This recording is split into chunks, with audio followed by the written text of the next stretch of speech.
Good morning. मी Manali. News 18 लोकमतमध्ये आपल्या सगळ्यांचं स्वागत आहे. आत्ताच्या या क्षणाच्या सगळ्या महत्त्वाच्या घडामोडींवर आपण या बुलेटिनमध्ये नजर टाकणार आहोत. मात्र कोरोनासोबतच आता सगळ्या जगामध्ये आणि विशेषतः भारतामध्ये चर्चा सुरू आहे ती दगाबाज ड्रॅगनबद्दल. आणि याच विषयी आपण या बुलेटिनमध्ये सविस्तर पाहणार आहोत. कारण लडाखमधील एलओसीवर चीनी सैन्यासोबत झालेल्या संघर्षात 20 भारतीय जवान शहीद झाले आहेत. तर ही भारतीय लष्करानं माहिती दिलेली असून भारतीय लष्करानं चीनच्या किमान 43 सैनिकांना कंठस्नान घातल्याचं कळतंय. सोमवारी मध्यरात्रीनंतर एलओसीवर दोन्ही देशांचे सैनिक भडकलेले आहेत. विवादाचं रूपांतर हाणामारी आणि दगडफेकीत सुद्धा झाले. त्यात अनेक भारतीय सैनिक जखमी सुद्धा झाले असून 0हून कमी तापमान असल्यानं जवानांच्या अडचणीमध्ये अधिक भर पडली आणि दुर्दैवानं 20 भारतीय जवान शहीद झाले. मे महिन्याच्या सुरुवातीलाच म्हणजे 5 मे रोजी लडाखमधील पँगॉन्ग तलावावर दोन्ही देशांच्या सैनिकांमध्ये झटापट झाल्याचं वृत्त आलेलं होतं.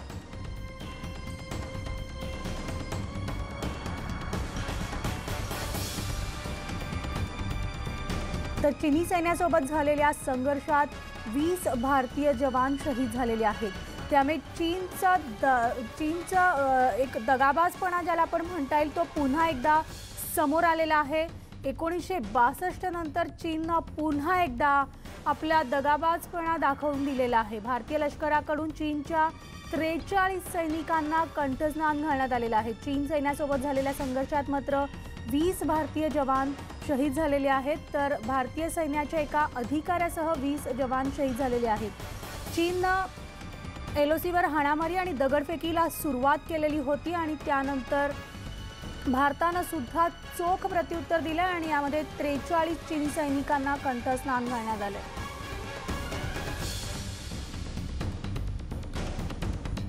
खरं तर महिनाभरापासून भारत चीन वाद सुरू आहे. आपण ग्राफिक्सच्या माध्यमातून या सगळ्यावर नजर टाकणार आहोत. मे महिन्याच्या सुरुवातीपासूनच भारत चीन सीमावाद सुरू झाला. चीनच्या सैन्याकडून भारतीय हद्दीमध्ये घुसखोरी झालेली आहे. सीमेवरील घडामोडींमुळे दोन्ही देशांमधील संबंधात तणाव निर्माण झालाय. दोन्ही देशांच्या मेजर जनरल रँकच्या अधिकाऱ्यांमध्ये बैठक पार पडली. तर बैठकीमधून ठोस निष्कर्ष निघत नसल्यानं वाद कायम आहे.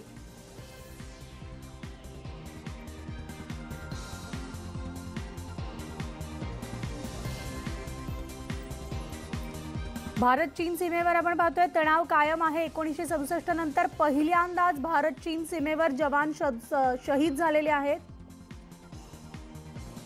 तर गेल्या 4 दशकांपासून सीमेवर असलेली शांतता सोमवारी रात्री भंग पावली आहे. सीमेवर 1967 मध्ये अखेरची गोळी झाडण्यात आलेली होती. तर भारत चीन त्या दरम्यान छोटं युद्ध सुद्धा झालेलं होतं.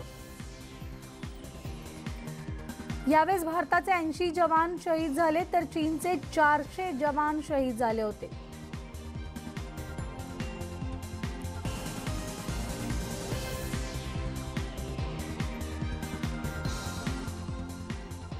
आणि याविषयी आपण सविस्तर बोलणार आहोत. आमचे प्रतिनिधी प्रशांत लीला रामदास आपल्यासोबत आहेत. थेट प्रशांतकडे आपण जाणार आहोत. प्रशांत, खरं तर भारताचे 20 जवान शहीद झालेले आहेत.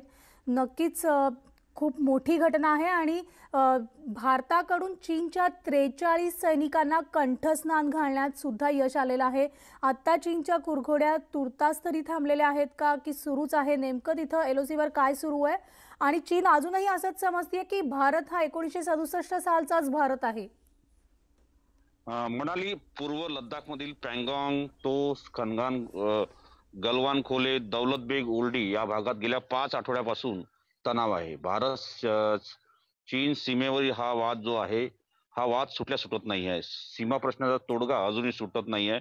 अनेकदा चर्चांच्या फेरी झालेल्या आहे, पण ज्या पद्धतीने दगाबाज ड्रॅगन नेहमी कुरघोड्या करतो त्याच पद्धतीने त्यांनी सोमवारी रात्री या कुरघोड्या करण्याचा प्रयत्न केला. त्यांनी आपल्या जसा दावा केला होता चीनच्या सरकारने, परराष्ट्र मंत्रालयाने स्पष्ट केलं होतं की या आमचे जे सैनिक पुढे आलेले आहेत सीमेवरती ते साधारणतः 2.5 ते 3 किलोमीटर मागे जातील.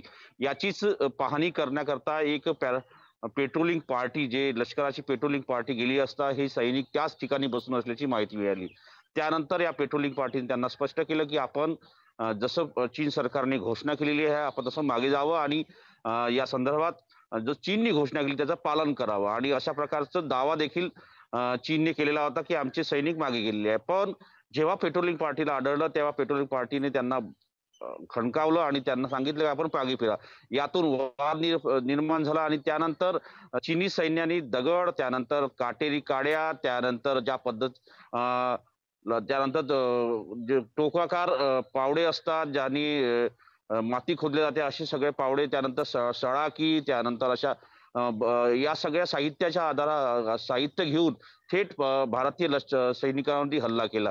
याचं जोरदार प्रत्युत्तर भारतीय लष्कराने दिलं. भारतीय सैनिकांनी या सगळ्यांना ज्या पद्धतीने उत्तर दिलं त्यामध्ये त्यांचे 43 जवान चीनचे जे जवान आहे ते मृत्युमुखी पडले आणि या संपूर्ण घडामोडीमध्ये प्रथमतः जी पेट्रोलिंग पार्टी होती ती जवळपास 12 लोकांची होती. त्या सगळ्यांना जखमा झाल्या आणि ते तिथेच पडून राहिले. पण त्यानंतर दुसऱ्यांदा पेट्रोलिंग पार्टी गेली त्यांच्यावरही चिनी सैन्याने हल्ला केला. यामध्ये अगदी जवळपास बरोबर 20 प्रशांत. जवान त्यामुळे भारतीय चिनी जवान शहीद सैनिक झाले. जे आहेत, चिनी सैन्य जे आहेत त्यांची दगाबाजगिरी चालूच आहे. आपण प्रशांत तुझ्याकडनं अपडेट्स घेत राहणार आहोत. तुर्तास मी थोडं थांबवते कारण ब्रिगेडियर हेमंत महाजन सुद्धा आपल्यासोबत आहेत. हेमंत सर, न्यूज 18 लोकमतमध्ये आपलं स्वागत आहे. आणि जसं आपण पाहतोय की गेल्या महिन्याभरापासून खरं तर चीननं कुरघोड्या सुरू केलेल्या होत्या. त्यामुळे या दगाबाज ड्रॅगनच्या कुरघोड्या ज्या आहेत त्या काही थांबत नाहीयेत. पुन्हा एकदा 1962च्या कुरघोड्या त्या आत्ता 2020 साली करण्याचा प्रयत्न करतायत. मात्र बराच काळ निघून गेलेला आहे आणि याची कल्पना चीनला नाहीये की काय अशी परिस्थिती चीनकडे बघून वाटतीये. जे सोमवारी रात्री घडलं ती एक अतिशय सिरियस सिच्युएशन आहे. आपण जी काही माहिती देत होता त्याच्यामध्ये मला थोडं करेक्शन करायचं आहे. आपण सांगितलं की चीनने आपल्या हद्दीमध्ये घुसखोरी केलेली आहे. तर त्याचं जे खरं स्वरूप जे आहे असं आहे की भारत चीन सीमेला LAC म्हणजे लाईन ऑफ ऍक्च्युअल कंट्रोल म्हटलं जातं आणि चीन क्लेम करतं की जे LAC नावाची जी लाईन आहे त्याच्या भारताच्या बाजूला असलेला काही भाग तो त्यांचा आहे आणि भारत सुद्धा काही ठिकाणी म्हणतो की चीनच्या बाजूला LACचा जो भाग आहे तो आमचा आहे. त्याला डिस्प्युटेड एरिया म्हणतात. तर चीननी जी 2 ते 3 किलोमीटर आत घुसखोरी केली होती ती त्यांची डिस्प्युटेड एरियाच्या भागामध्ये जी त्यांची क्लेम लाईन आहे की ते म्हणतात की आम्हाला ही LAC मान्य नाही, आमची क्लेम लाईन इथपर्यंत तिथपर्यंत ते आत आलेले होते आणि त्यानंतरचा जो तणाव आहे तो सुरू झाला होता. हा तणाव 9 मेला सुरू झाला होता आणि बाकीची माहिती तुम्ही अगदी बरोबर दिलेली आहे. दुसरं असं सांगण्यात आलं की 50 वर्ष या सीमेवरती शांतता आहे. हे सुद्धा फारसं बरोबर नाही. शांततेच्या नावाखालती चीन वेगवेगळ्या प्रकारे दागाबाजी करतो. होतं काय की मिनिस्ट्री ऑफ फॉरेन अफेअर्सला वाटते शांतता आहे कारण तिथे गोळी फायर झालेली नाही. आज सुद्धा गोळी फायर झालेली नाहीये. आज सुद्धा फावडी, टिकाव, लोखंडी खांब, आपल्या काठ्या ज्याला खिळे लावले होते त्या मदतीने 20 आपले सैनिक शहीद झाले आणि अर्थात आपण त्याला सुद्धा चांगलं प्रत्युत्तर दिलेलं आहे. आणि याच्या आधी जे चीन सीमेवरती व्हायचं LAC वरती एकमेकाच्या समोर ते आलं तर एक वेळ ते धक्का मारायचे, कुस्ती खेळायचे, बॉक्सिंग करायचे वगैरे. तरी शांतता ही नुसती नावापुरती होती. त्याचं जे प्रत्युत्तर त्या भारतीय सैन्याला द्यावं लागायचं. आणि दगाबाजपणा जो तुम्ही शब्द वापरला आहे अगदी बरोबर आहे. कालच्या घटनेमध्ये सर्वात महत्वाचं असं आहे की ते हल्ला करतील म्हणजे ठरलं होतं की तुम्ही परत जाणार पण परत जायच्या ऐवजी त्यांनी हल्ला केला. त्याकरता ते तयार होते. मोठ्या अनेक भागातून त्यांनी आपले सैनिक तिकडे गोळा केलेले होते.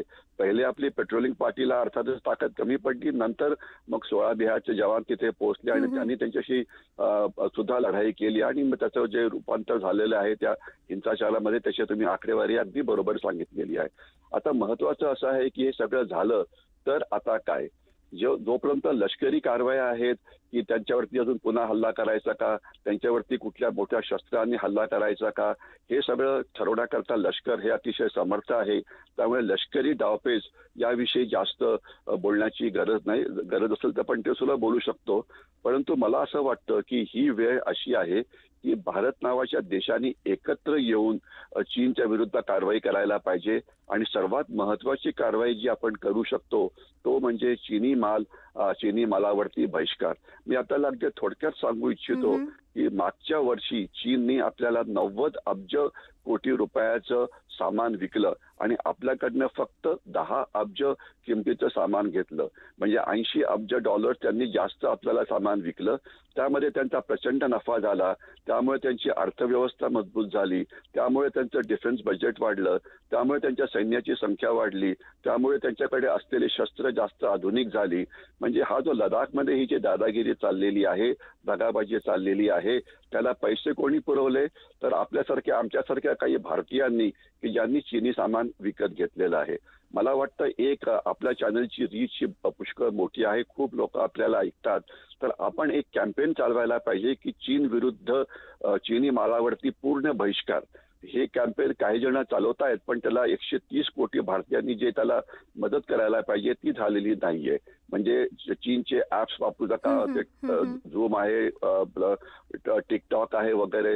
चीनी आपल्या सणाच्या कार्यक्रमात चीन आपल्याला खूप प्रकारचं सामान विकतो. गणेश उत्सव असो की दिवाळी असो की दसरा असो की रक्षाबंधन असो, ते घ्यायला नको. ते तर लोकांनी थांबवलेलं आहे. परंतु आपले काही व्यापारी चीनमधून अनेक सामान आणतात कारण ते स्वस्तात मिळतं. अशा व्यापाऱ्यांना आपण इशारा द्यायला पाहिजे की जर तुम्ही चीनचं सामान आणलं तर आम्ही तुमच्यावरती बहिष्कार घालू. आपल्यामधले काही कॉर्पोरेटचे लोक आहेत, कारखाने वगैरे, ते चीनमधनं सामान आणतात. त्यांना सांगायला पाहिजे की चीनी सामानाला तुम्हाला पर्याय शोधायलाच पाहिजे. अगदी बरोबर आहे हेमंत सर. जसं तुम्ही आता म्हणताय की चीनी सामानावर कुठल्याही पद्धतीनं बाय हुक और कुक बहिष्कार घालणं अतिशय आवश्यक आहे. आणि तुम्ही जे आता खरं तर जी सूचना दिलेली आहे आमच्या चॅनलच्या न्यूज 18 लोकमतच्या माध्यमातून आपण या गोष्टीचं आवाहन करणं, यावर नक्कीच विचारपूर्वक निर्णय सुद्धा घेतला जाईल. मात्र हेमंत सर, आता जगामध्ये कोरोनाचं संकट आहे. अमेरिकेनं दावा देखील केलाय की हे संकट जे आहे त्याला जबाबदार चीन आहे. हे सगळं असताना चीनी सैनिकांनी आता भारतावर अशा पद्धतीनं केल्या गेलेल्या या कुरघोड्या, नेमकं चीनला काय सुचवायचंय, काय साध्य करायचंय या सगळ्यातनं? अगदी चीनचा हेतू अगदी सरळ आहे. पहिले आपण याला करोना व्हायरस म्हणतात. हा करोना व्हायरस नाही आहे, हा वुहान व्हायरस आहे किंवा हा चीनी व्हायरस आहे. आणि हे चीननी जगावरती लादलेलं तिसरं महायुद्ध आहे. त्याला बायोलॉजिकल वॉर किंवा जैविक वॉर म्हणता येईल. आणि यामुळे जे जगाचं नुकसान झालेलं आहे, ती पहिली जी 2 महायुद्ध जी भयंकर हिंसक होती त्यामध्ये सुद्धा जेवढं नुकसान झालं नाही त्याच्याहून जास्त नुकसान जगाचं झालं आहे. आणि जगाचं सोडून द्या, भारताचं नुकसान सुद्धा, भारत एवढी लढाया लढल्या, 47, 62, 65, 71, 99, त्यानंतरचा दहशतवाद, या सगळ्यांमध्ये झालेलं आपलं नुकसान जर आपण एकत्र केलं तर आत्ताचं जे नुकसान चीनी व्हायरसमुळे झालेले आहे ते त्याच्याहून जास्त आहे. तर कोणाच्याही मनामध्ये याच्यामध्ये शंका यायला नको की हे चीननी आपल्या विरुद्ध महायुद्ध चालवलेलं आहे. आणि आता जर आपण आपल्यासारख्या देशाला जर कळत नसेल की याचं उत्तर कसं द्यायचं तर याच्याहून जास्त मोठं दुर्दैव कुठलंच नाही. आपलं काल टीव्हीवरती अनेक ब्रेकिंग न्यूज येत होत्या. काही आपल्या देशाच्या आतले लोक देशात कुरघोडी करायचा प्रयत्न करत होते की बघा कसं झालं, काय झालं. गरज आहे एकत्र यायची. चीन हे का करत आहे, त्यांना सरळ दाखवून द्यायचं आहे की करोना किंवा चीनी व्हायरसमुळे जो झालेलं नुकसान त्यांचं भरून निघालेलं आहे. आणि आता जग हे आर्थिकदृष्ट्या आणि लष्करीदृष्ट्या आणि सामरिकदृष्ट्या हे अतिशय कमजोर झालं आहे. यावेळेला आम्हाला जे करायचं होतं म्हणजे साऊथ चायना सी मध्ये काही जागा आम्हाला बळकवायची होती, हाँगकाँगला आमच्या अधिपत्याखालती आणायचं होतं, तैवानवरती आम्हाला हल्ला करायचा होता, लडाखमध्ये जी आमची क्लेम लाईन आहे आम्हाला तिथपर्यंत यायचं होतं. हे सगळं करण्याकरता आम्ही समर्थ आहोत. तर ही त्यांची अतिशय आक्रमक कारवाई आहे. आणि आज मुख्य मुद्दा असा आहे की अमेरिकेनंतर भारत हा एकुलता एक देश आज जगामध्ये उरला आहे की ज्याची चीनशी लढण्याची क्षमता आहे. तर भारताशी लढून, भारताला नमवून ते जगाला एक निरोप देऊ इच्छितात की बघा भारताला जर आम्ही नमवू शकतो तर बाकी जगाने मुकाट्याने आमचं ऐकावं. मग ते साऊथ चायना समुद्रामध्ये असो की तैवानमध्ये असो की कुठेही असो. तर त्याच्यामुळे भारताला जर आता धडा शिकला नाही की हे चीनी ज्या कुरापत्ती चाललेल्या आहे, चीनी ज्या लबाड्या चाललेल्या आहे, कायद्याच्या नावाखालती आपल्याला फसवणं चाललेलं आहे, हे अतिशय एक गंभीर बाब आहे. आणि यावेळेला म्हणजे 130 कोटी भारतीयांनी एकत्रित येऊन सैन्याच्या मागे उभं राहायची गरज आहे. नाहीतर आपण आपापसात भांडत राहू आणि चीन त्यांना जे करायचं आहे ते करत राहील. सैन्याला जे करायला पाहिजे ते करतील, याच्याविषयी माझ्या मनात तरी काही डाऊट नाही. जी तुम्ही न्यूज दिलेली आहे की आपण सुद्धा नक्कीच महाजन सर, कारण भारताकडून आता खरं तर चीनला नमवलं गेलंच पाहिजे आणि भारत मागे हटणार नाही. कायमच आपल्याला भारताची ही भूमिका दिसलेली आहे. त्यामुळे प्रत्यक्ष ताबा रेषेवर तणाव मिळवण्यासाठी एकीकडे भारत आणि चीन यांच्यात लष्करी स्तरावर चर्चा सुरू असताना सोमवारी रात्री गलवान खोऱ्यात अचानक उसळलेल्या अभूतपूर्व संघर्षामध्ये चीनचे 43 सैनिक ठार झालेले आहेत. ब्रिगेडियर हेमंत महाजन सर आपल्याशी चर्चा करत होते. त्यांनी देखील महत्त्वपूर्ण माहिती आपल्याला या चर्चेतनं दिलेली आहे. महाजन सर, न्यूज 18 लोकमतमध्ये सहभागी झाल्याबद्दल आणि या माहितीसाठी आपले खूप मनापासून धन्यवाद. आणि या सगळ्या घडामोडींवर आपण सविस्तर आणखी नजर टाकणार आहोत. मात्र वेळ झाली एका छोट्याशा ब्रेकनंतर लगेचच परततोय. पाहत राहा न्यूज 18 लोकमत.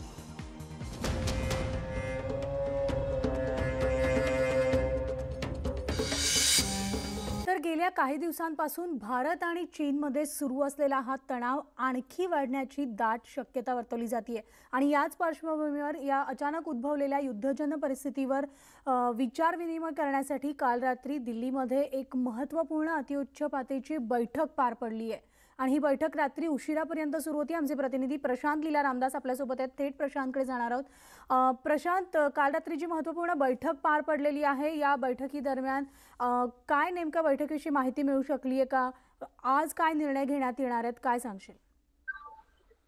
काल रात्री उशिरापर्यंत केंद्रीय मंत्रिमंडळाच्या सुरक्षा विषयक समितीची बैठक सुरू होती. रात्री साधारणतः 1:30 वाजेपर्यंत ही बैठक झाल्याची माहिती आहे. या बैठकीमध्ये केंद्रीय गृहमंत्री अमित शहा, केंद्रीय संरक्षण मंत्री राजनाथ सिंग यांच्याशिवाय केंद्रीय परराष्ट्र मंत्री जयशंकर, याशिवाय तिन्ही सैन्य दलाचे प्रमुख, यासोबतच CDS जनरल रावत, यासोबतच पंतप्रधानांचे सुरक्षा सल्लागार देखील उपस्थित होते. या बैठकीमध्ये ज्या पद्धतीनं चीन आणि भारत दरम्यान जो संघर्ष निर्माण झाला, या संघर्षा पार्श्वभूमीवर कशा पद्धतीने पुढे वाटचाल करावी या संदर्भात विस्ताराने चर्चा झाली. पंतप्रधान नरेंद्र मोदी यांच्या अध्यक्षतेखाली ही बैठक झाली.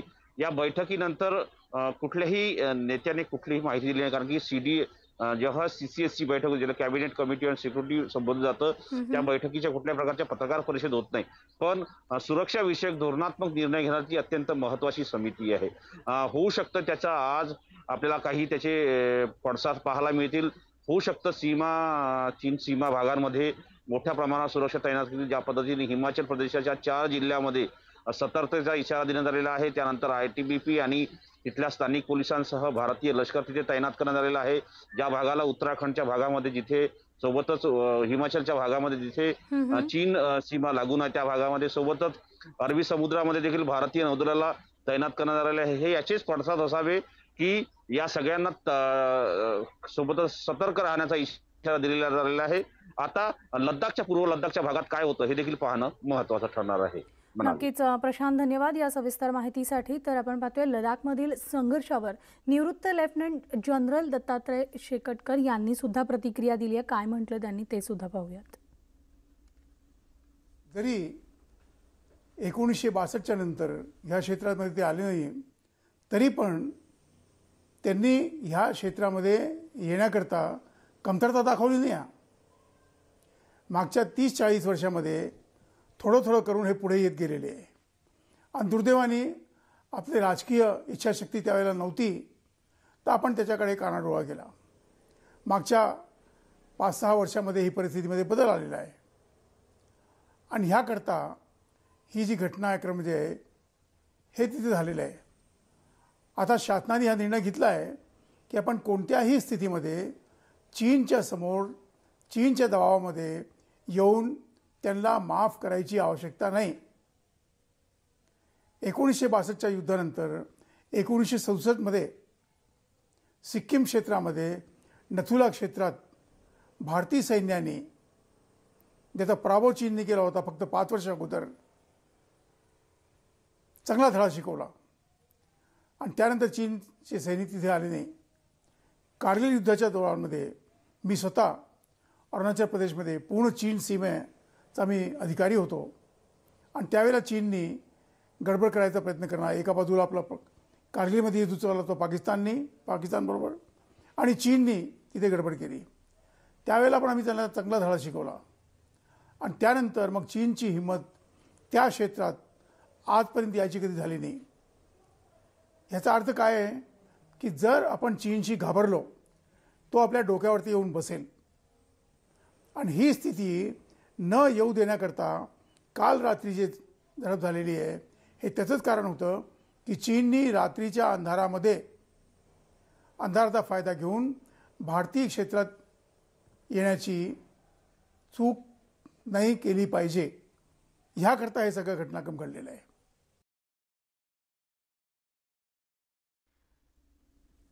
तर भारत आणि चीन या तणावावर भविष्यात भारताची कोणती रणनीती असणार आहे याविषयी सुद्धा निवृत्त लेफ्टनंट जनरल दत्तात्रय शेकटकर यांनी प्रतिक्रिया दिली आहे. त्याविषयी पाहूयात काय म्हणतात. हा प्रश्न येतो आपल्याकडे की चीन सारखा आपल्याबरोबर ह्या प्रकारची वागणूक का करतोय. पहिली गोष्ट आहे की ह्या क्षेत्रामध्ये भारत एकमेव राष्ट्र असा आहे जो चीनला धडाव शिकवण्याची इच्छाशक्ती जरी नसेल क्षमता ठेवतात. पण दुसरा कोणताही राष्ट्र नाही असा, आणि ह्याची भीती ह्याची खंत चीनला आहे. दुसरी गोष्ट आहे की चीनच्या अवतीभोवती 22 देश आहे. 22 देशांपैकी चीनचा एकही मित्र नाही आहे. पाकिस्तान तरी म्हणतो आमचा चीनचा मित्र आहे. चीनचे राष्ट्रपती, चीनचे जे सहकारी आहे ते पाकिस्तानला आपला मित्र मानत नाही. ते म्हणतात पाकिस्तान फार वाईट शिव्या देतात त्यांना. मी त्यांच्याबरोबर बसून चर्चा केली आहे आणि त्यांना विचारलं आहे तुमचं मत काय आहे पाकिस्तानबद्दल. ते म्हणतात की आवश्यकता जर पडली हे आपल्या आईबापाला विकून टाकतील, आम्ही कोण आहे. ती मानसिकता पाकिस्तानच्याबद्दल चीनची आहे. पण तो मित्र आपण म्हणू शकत नाही, तो गुलाम आहे. आणि ह्याचप्रमाणे उत्तर कोरिया जो आहे हा चीनच्या बाजूला लागलेला आहे, त्याला पण तू मानत नाही. मग आहे कोण. आणि ह्याकरता भारतसारखा सक्षम राष्ट्र जर चीनच्या दबावामध्ये आला तर बाकी राष्ट्रांवरती पण आपण हे करू आहे, ही पत्र हा एक मेसेज चीन इतर राष्ट्रांना द्यायला मागतोय. आजपर्यंत चीनचे जितके पण सीमा संबंध झालेले आहे त्याच्यामध्ये ते सुझाव जे चीनला मान्य होते त्याच्यावरतीच हे संबंध ठीक झालेले आहे. इव्हन रशियाबरोबर त्यांनी आपली जमीन दिली चीनला. भारत हे करू शकतो का. आपली जवळजवळ 28,000 स्क्वेअर किलोमीटर जमीन चीनकडे आहे 1962 पासून, आणि तरी ती त्यांना कमी पडते आहे. आणि त्या क्षेत्रामध्ये हे मागच्या 2-3 महिन्यापासून हे काम चाललेलं आहे. भारतीय राष्ट्राची मानसिकता आहे की आपली जमीन शत्रूच्या हातात गेली पाहिजे नाही. आणि ह्याकरता चीन आपल्यावरती आर्थिक दबाव, सैनिकी दबाव, आंतरराष्ट्रीय दबाव हा सगळा दबाव आणून भारतावरती येनकेन प्रकारे कसे आणून दबाव आणून भारताला त्याच्या जागेवरती ठेवा, ही चीनची मानसिकता आहे. तर आपण पाहतोय प्रत्यक्ष ताबारेषेवर तणाव निवळण्यासाठी भारत आणि चीन यांच्यात खरं तर लष्करी स्तरावर चर्चा सुरू असताना सोमवारी रात्री गलवान खोऱ्यात अचानक उसळलेल्या अभूतपूर्व संघर्षामध्ये चीनचे 43 सैनिक ठार झालेले आहेत, तर भारताचे 20 जवान सुद्धा शहीद झालेत. यामध्ये भारताच्या कर्नल हुद्द्याच्या लष्करी अधिकाऱ्याचा सुद्धा समावेश आहे. त्यामुळे उभय देशांदरम्यान तणाव वाढलाय आणि या तणावावर दिल्लीमध्ये सुद्धा विचारविनिमय सुरू आहे. चीनच्या कुरघोड्या ज्या आहेत त्या आता थांबल्या पाहिजेत आणि त्या थांबण्यासाठी भारत मागे हटणार नाही हे चीननं लक्षात घेणं अतिशय महत्त्वाचं आहे. या सगळ्या घडामोडी आपण दिवसभर पाहणार आहोत. मात्र वेळ झाली आता इथेच थांबण्याची. ताज्या बातम्यांसाठी बघत राहा न्यूज 18 लोकमत.